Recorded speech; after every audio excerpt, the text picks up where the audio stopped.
first episode of the Handstitched Life Knitting Podcast. I am Jen, and I am the creator and maker behind Handstitched Life, which is a handcrafted haberdashery with the goal of helping fiber enthusiasts elevate their craft. I am so excited to be recording today, even with the puppies who are chewing on things at my feet. Would usually be recording from my home studio, but I am dog sitting for some friends for their adorable pit bulls, Chloe and Wilson. And they are so lovely and cuddly and clingy. So they're at my feet, which is also why I'm standing, because they would be up in my face. But anywho, I am excited to be bringing this podcast to you finally, because I've been watching knitting podcasts for 2 years now and have just really enjoyed getting to know the people behind the podcast, seeing the patterns that they choose, the yarn choices that they make, and just talking about a craft that I really, really enjoy. I've been knitting now for 8 years. I started knitting, I knit a little bit when I was a kid, as well as crochet, but really didn't start with earnest until I was a senior in college, finishing up my sociology minor. I had to take an extra semester after I graduated to finish one class that was only offered in the fall, and to pay attention in class. I took up knitting and have knitted on and off the last 8 years, but last year during the pandemic I really picked it up again and fell in love with it all over again, and fell in love with making stitch markers and progress keepers and sharing them with people. So there'll be a shop news section at the end of the podcast today. But I make progress keepers, stitch markers, basically anything that I find helpful and useful in my craft, I like to share with others. The podcast will follow your typical format of finished objects, works in progress, stash acquisitions, things like that, as well as any pertinent news I have regarding the shop, which can be found at shophandstitchedlife.com. If you sign up for the newsletter on the website, you'll receive a 20% off coupon to use towards anything on our website. So feel free to go ahead and do that. I'm also on Instagram at handstitchedlife, where I share not only my knitting and my own pups. I have 3 at home, a Corgi Chihuahua mix named Rex, a Black Lab named Ozzy, who loves yarn, and we'll get to that later, as well as a 1-year-old German Shepherd named Tango, who is my perfect sweet baby angel. Yeah, so I'm excited to dive in today. I am going to start off with some finished objects. When grabbing things from my finished pile, I was a little bit like, what do I share? Because this being the first one, there's no, since last time. So I just grabbed some hats that I've made in the last month or so, a few months this summer, that I wanted to share with you, as well as 2 of the whips I have in my project bags, and some acquisitions here.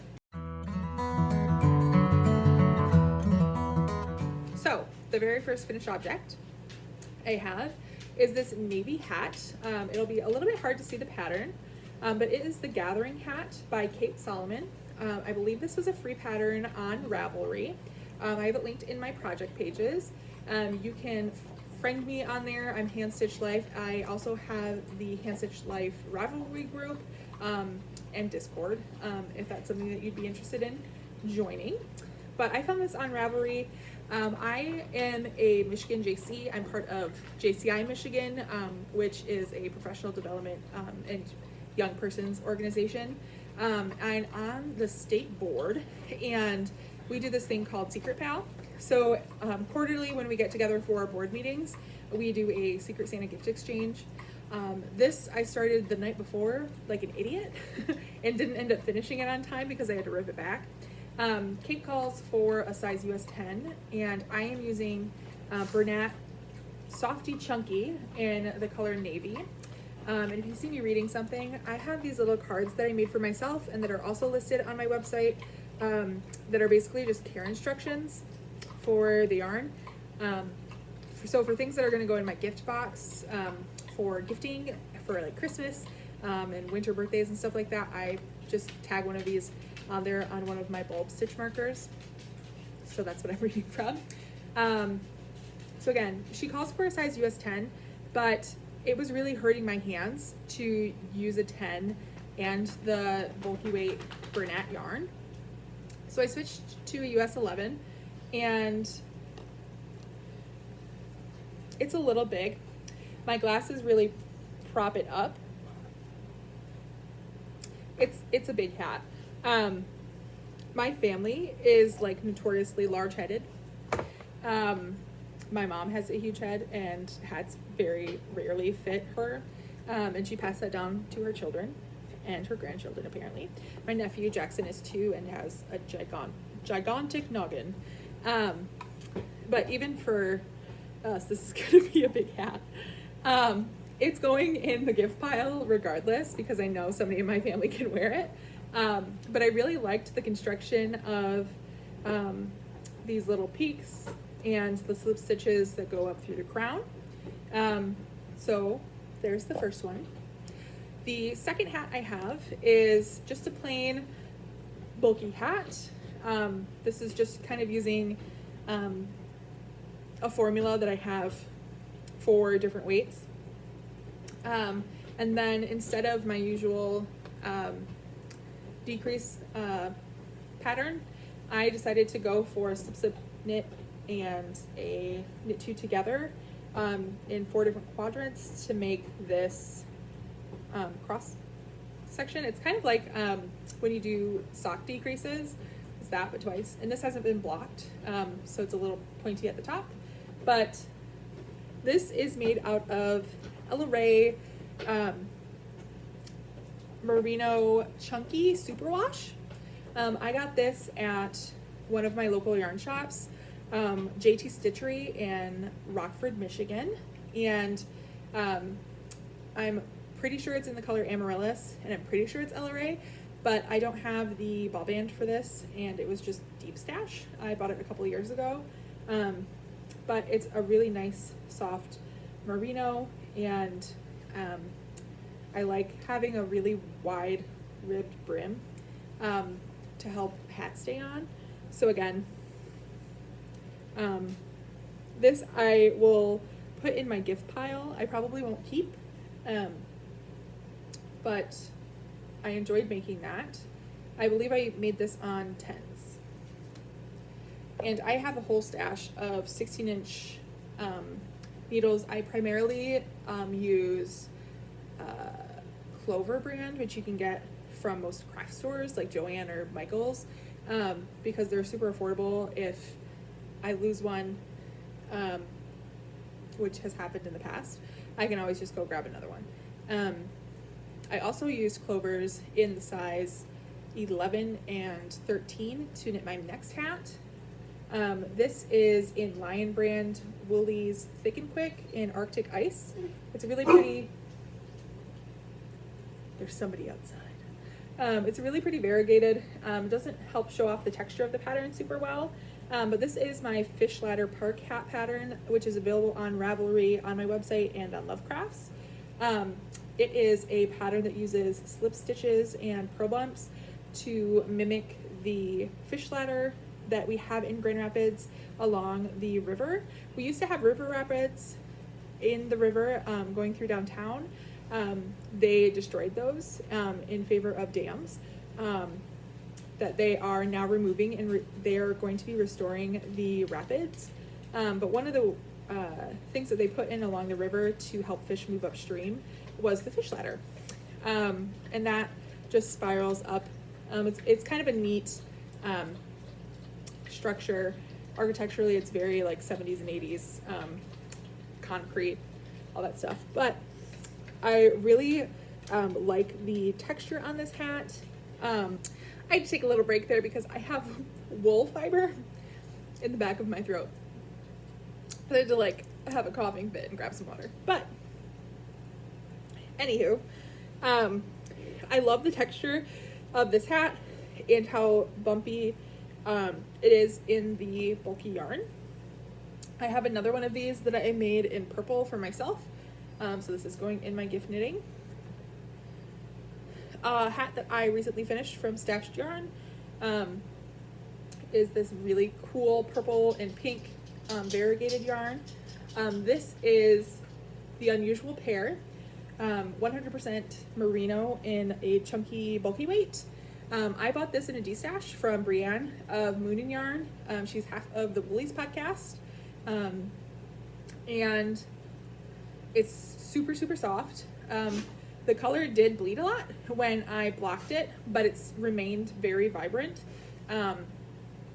When I looked on the Unusual Pear's website, she did not have any dyed yarn. She just had bare yarn. So I'm thinking that this was dyed after purchase, probably by Brienne. I'm not sure. If you're watching this, let me know, because I like the colors. This is the one cable chunky hat, something like that, on Ravelry. I believe it's a free pattern. It has these cable panel with, I don't know what you'd call this type of cable, but it was really easy to knit. I did screw up the first one. They're supposed to be going opposite ways and they're going the same. So they go this way and then they start doing the opposite. But the hat itself is perfectly fine. I love the colors. I'm saying a lot, sorry. I love the colors. The fit is perfectly fine. I don't like skull caps or like tight fitting beanies. I prefer a little bit of ease and slouch. So this fits just like I like it. And then my last hat and finished object I have to show with you today is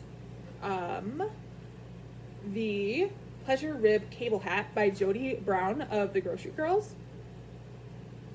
I knit this out of Tosh Vintage in Whiskey Barrel. One of the yarn shops in my area, Country Needleworks in Jenison, Michigan, had discounted some of their Madeline Tosh, I believe it was last year, when they switched to being owned by Jimmy Bean. So I was able to find a couple of skeins of colors in their clearance section.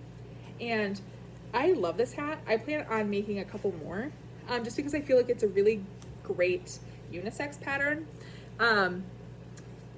It has a great ribbed fit.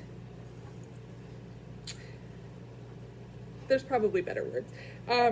It has this great ribbing detail with the cables. I did knit it to pattern with a little bit extra on the top. You could flip it up if you wanted to, which my dad usually does. But nevertheless, I love this colorway. It is like that Whiskey Barrel, like tobacco kind of color, which I think just looks so great on the fall. And it's a color that flatters a lot of people. So this is going to be gifted to either my dad or one of my brothers. So that's all the finished objects I have to share with you. And now that my hair is all the way frizzed out by all those hats, we'll take a moment to adjust there. I have three works in progress to share with you. Let's get to those.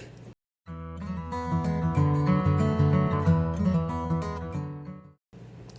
right.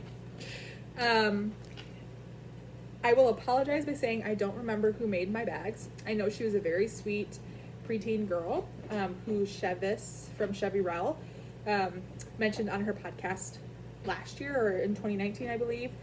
She was making project bags to earn money to buy herself an Apple Watch, and I bought, I believe, either 2 or 3 of her bags. I love them. They have little D-ring on the side, which I use to keep my bulb stitch markers and my progress keepers on. Here I just have a bunch of dinosaurs on my small lobster clasp. I keep bulb stitch markers on here because this is my sock bag. So the first project I have to show that is a whip is this just needing to be Kitchener stitched sock. This sat on my needles for a while in July. July 13th, I had bariatric surgery and didn't have a ton of energy afterwards. And I also just didn't feel like knitting on socks, if we're being completely honest.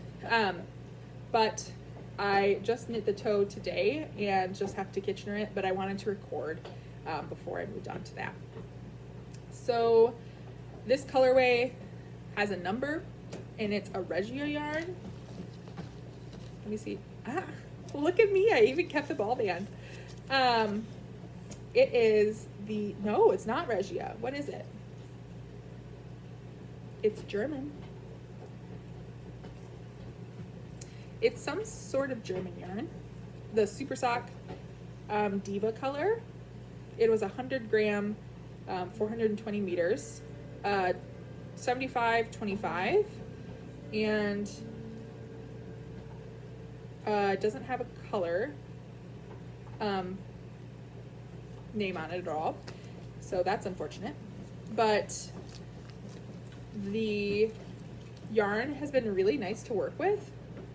I caked it all up. I have to recake it for the other sock just because I like the cakes to be pretty tight to work from. But it's in some of my favorite like non-traditional fall colors. It has this like golden green, almost like a baby poop green, which is weird to call a favorite color, but it's just so fun and different. And then that fades in, or not fades, it, the next color in the repeat is the sprucey blue green, then an oatmeal color, and then this red purple. I think the colors look great together, and again, it's just like fall without being like pumpkin, which I enjoy. This is knit from the Vanilla Socks on 9-inch Circulars pattern from Kay of the Crazy Sock Lady. She helped me get over my fear of knitting socks. I actually bought this yarn before I knew how to knit socks with the goal of doing it. This yarn, by the way, is from the Yarn Garden in Charlotte, Michigan. I live in Grand Rapids, which is like almost an hour away. And because I'm part of the Michigan board for JCI Michigan, I travel to our state capital a lot, and Charlotte's not too far outside of Lansing. So I stop there whenever I can. And the owner is just fantastic. And they have a monthly, quarterly subscription called the Seed Club, and it's like all garden themed on the inside. It's beautiful. But the owner, also very much encouraged me to just get to it. And I did last year. I knit, I think, 4 or 5 pairs of socks for the first time. And this is my 3rd pair this year. But pretty straightforward. I do 20 rounds of 1x1 ribbing, followed by 20 rounds of stockinette for the leg, then the heel flap, gusset, and heel turn, and then 60 rounds of foot before the decreases for the toe. And then I also use Kay's technique of tracking using the bulb stitch markers. It's been really helpful to keep track of when I start the second sock, which I'm hoping to start as soon as I Kitchener this weekend. The next project I have is another hat. I had purchased, 1 second and I'll be right back. I just purchased the sparkling cider hat from Woolen Vine on Ravelry. She's one of the podcasters that I've followed for like 2 years now. I really enjoy her aesthetic. I really love the colors that she works with. And she came out with a sparkling cider hat this past year. And I decided to put one on the needles after I found some yarn that would work well from my stash. The first yarn I have comes with a story, so settle in. This is a little baby ball of Seven Sisters Farms wool that I purchased from a sale that they did in collaboration with Knitting from the Stash, I believe in 2019. They are a small farm with a small herd, I believe in Indiana or Illinois, one of the two. It's such a really nice yarn. It is a 2-ply construction fingering weight. It feels really nice in the hand. It's not at all scratchy. When working through it, it doesn't feel scratchy in the sample that I have knit up either. I do feel a little bit of lanolin coming through, which is exciting, just because it's not been super, super processed. But the reason it's in a teeny tiny little ball is, if you remember, I mentioned that I have a black lab named Ozzy. Ozzy last year, well, Ozzy in general really loves wool. Whenever I buy new yarn, I put it to his face and go, ooh, sheepy. And he just loves sniffing them. That got me in trouble last year because I came home from dog sitting. I don't know if he was angry at me or if he was just able to get his little fingers in his little paw in my knitting stash. I have wooden drawers underneath my bed that I keep my stash in. And when he was a puppy, he would get to the edge of my bed, put his paw on, like, hook his paw over the edge of the drawer, and then pull it out and, like, sniff around in there. I had come home from dog sitting, and he was on my floor with his feet up like this, on his back, surrounded by skeins and hanks of yarn that had just been ripped apart. I was so frustrated when I got home, like I cried, and I ended up throwing away a lot of yarn just because it was like too mangled for me to even try to detangle. There were just like bits and bobs of Knit Picks palette yarn. I had a huge stash of that, which is also a 2-ply construction. I had a huge stash of that, and he just like went to town on it. But this yarn was precious to me, so I saved it from the trash can and put the whole mess of tangled yarn in a Ziploc bag and forgot about it because I just couldn't face the reality of it being torn apart. And then the sparkling cider hat came up on my queue again, and I remembered this yarn.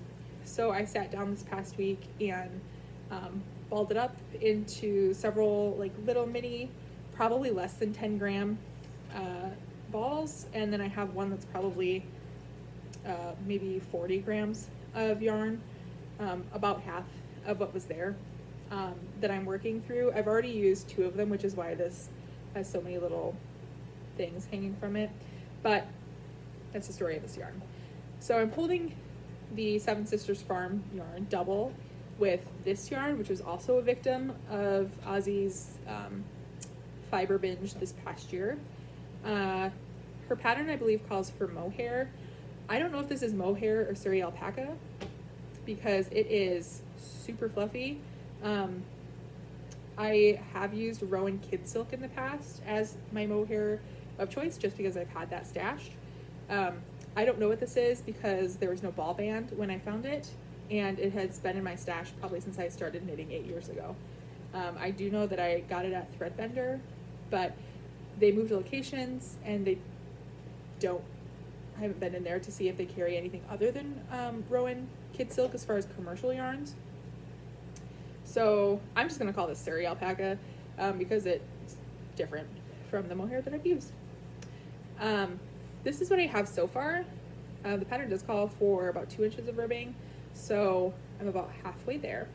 And I'm knitting this on a pair of 16-inch US size 2 Knitter's Pride Zings that I got from Country Needleworks in Jenison, which is another one of my local yarn stores.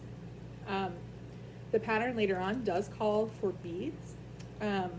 It's optional, but I'm going to put them in there because I've never done that before and I think it would look so pretty. And being that I make beaded stitch markers, I have a ton of seed beads. I use size 6, primarily Toho beads. So I have 2 different options here. I believe this is called Grape Mist, and it's very true to that name. It's like a misty, foggy gray with a purple tinge that I think will blend in just fine with a little bit of shine. Or the one that I'm leaning towards is Toho, the nutmeg color. It's pulling a little bit more brown on screen than it actually is. It's a little bit more like purple, but I think that will play up the brown tones that are in the yarn versus the gray tones that are in the Grape Mist. So I have those for when I need them, and I also have the US size 1 crochet hook, which I've never knit on a crochet hook. Sorry, knit. I've never used a crochet hook that small for crocheting, and the thought of it terrorizes me. My aunt is like a master crocheter. She has been crocheting for probably 50 plus years. She makes a lot of like tablecloths and curtains and like super beautiful doilies and stuff. And she uses tiny crochet hooks all the time with like thread weight yarn. But I have never done that because knitting is my, choice craft. So that's the hat. Excited for that. Did I say it's spiced cider? Sparkling cider, one of the two. My next whip is in another one of the bags that I can't remember the maker, so if you know which little girl I'm talking about, please let me know. This yarn I got last year on a ill-fated adventure. I purchased this on my way to visit a friend who is no longer my friend, but it is fine. We're over it. It's his fault. This is Wobble Gobble yarns, and I believe what's the confetti colorway. It's a really pretty light blue with lots of pink and then speckles of orange and yellow and green and blue all throughout. And the pattern is the Terribly Simple Crescent Shawl by Ffrench. It is just garter stitch with increases. I believe it's free on, I almost said Instagram, on Ravelry. I'm looking forward to this, not as a shawl, but as like a neck scarf to wear under coats and such. It will need to be blocked because it is doing this weird little buckle thing, but the yarn is super squishy and soft and feels great to work with.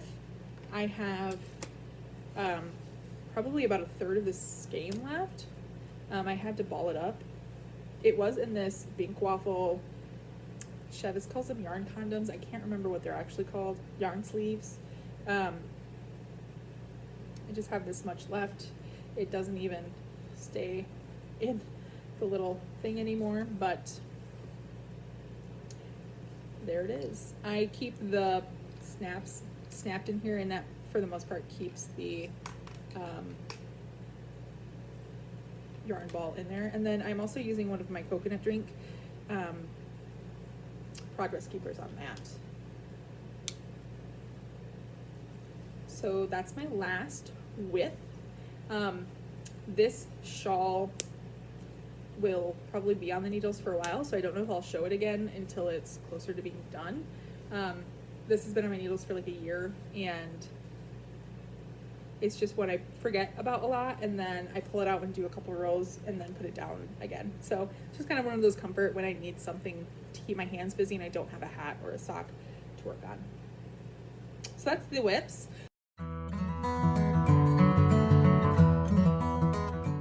The next thing I have to show you are some acquisitions that I had this month. I have been a Knit Crate subscriber like off and on. I know they were having some supply chain issues like everyone was, so I held off for a couple months, and then I got the August Knit Crate. I am the eco-friendly like sock crate member. This is the Indulgent sock base. I forget what the base actually is. I think it's 75-25 or like 80-10-10 with camel. It's really, really soft for being camel. And it's just like the neutral, natural color. And then I went to I went to Country Needleworks last weekend or the weekend before, and checked out their clearance section because they typically have, a variety of things in there every time I go. And I got this, again, it's like a baby poop green, but this is dragonfly fibers in a DK base. It's, again, super soft. I imagine myself either knitting DK weight socks. A lot of people have come out with DK weight socks, like Kay from the Crazy Sock Lady and Julie from Handstitched Designs. So I might make this into a pair of like slipper socks for myself, or a hat. I bought it because I thought it would match the next skein or K-Cup yarn I have bound up, but it is a much more yellow green than the green in this yarn. I was able to go to the Allegan fairgrounds last weekend to attend the Michigan Fiber Festival. And one of the reasons I wanted to go there was because Steve and Andy were going to be there from Leading Men Fiber Arts. I have a wholesale account with them. They've been so great in supporting me in carrying my stitch markers in their shop. So it was kind of funny. My sister was the one who wanted to go to their booth like more than I did. She was like, we've got to go find them. And it was both of our first fiber festivals. So like we wandered around, saw the sheep, saw the bunnies.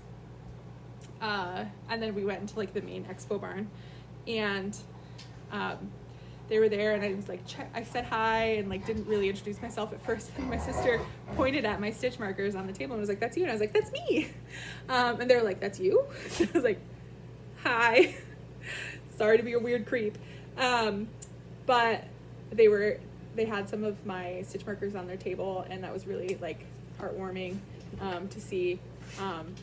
Primarily I sell on my website, but I do have a couple of shops that I'm hoping to get into in my local area, and that's always an option that I'd like to see going forward. I also partnered with Knit Circus in Wisconsin for their January club this year.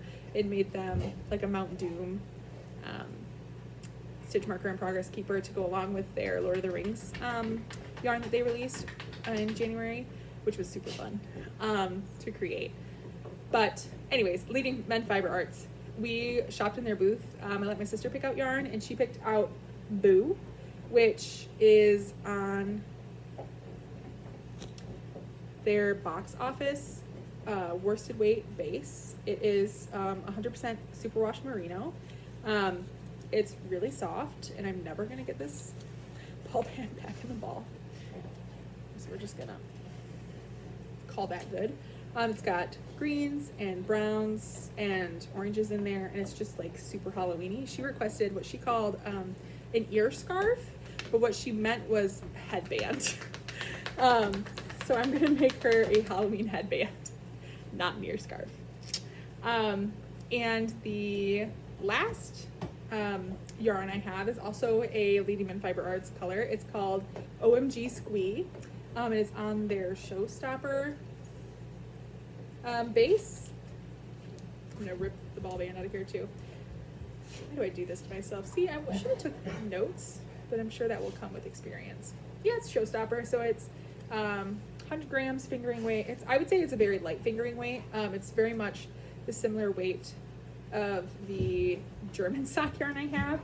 The Knit Crate one is just a little bit plumper, which is, this is fine. I like this. It's like a rainbow, like a super short rainbow sequence that is just repeated.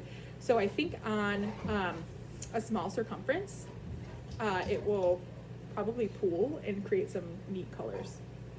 But that's OMG Squee. So that's all I have. The dogs are playing and chasing each other in the background.